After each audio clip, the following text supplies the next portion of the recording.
Taylor, you started the year with Amarillo in the South Division. Now you've moved to the Wingnuts. Just a couple of games into your run here. What are your initial thoughts of Kevin Hooper, the coaching staff, and then Wichita as a whole?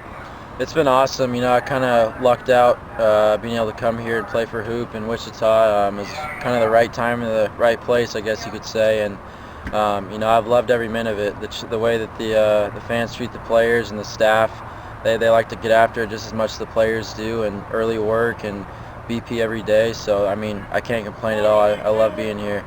You consider yourself a versatile infielder, I think. You've played some second base, now shortstop tonight. Is there a position you're most comfortable with, or have you kind of learned to adjust based on where you're playing that night?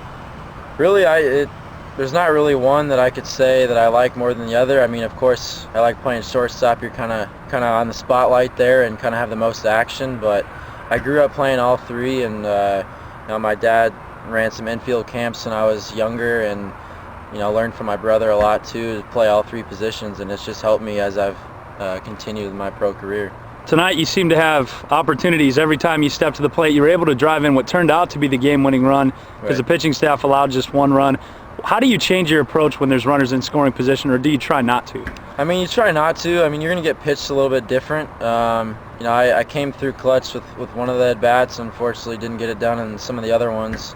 But you're going to get pitched a little bit different just because there's guys in scoring position. You might see some more breaking balls with pitchers trying to get you out in your front foot and everything. But you got to stay with the same approach, and for me, try not to do too much and just put the barrel on the ball. And as I continue to do that, I think more success will follow.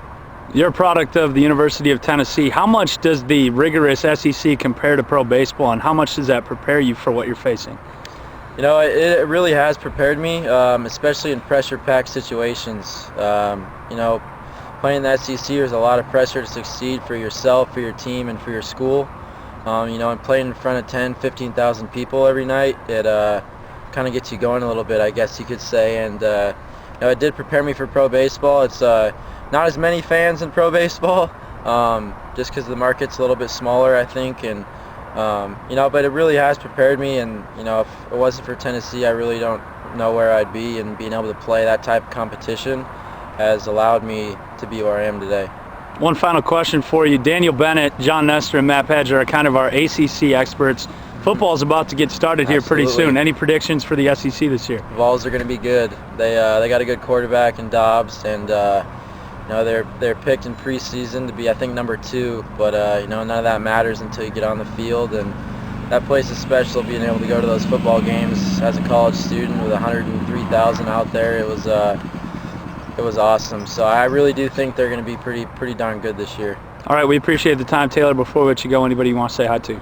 Yeah, it's my family back home in Seattle. My grandparents, Judy and Charlie, and my mom.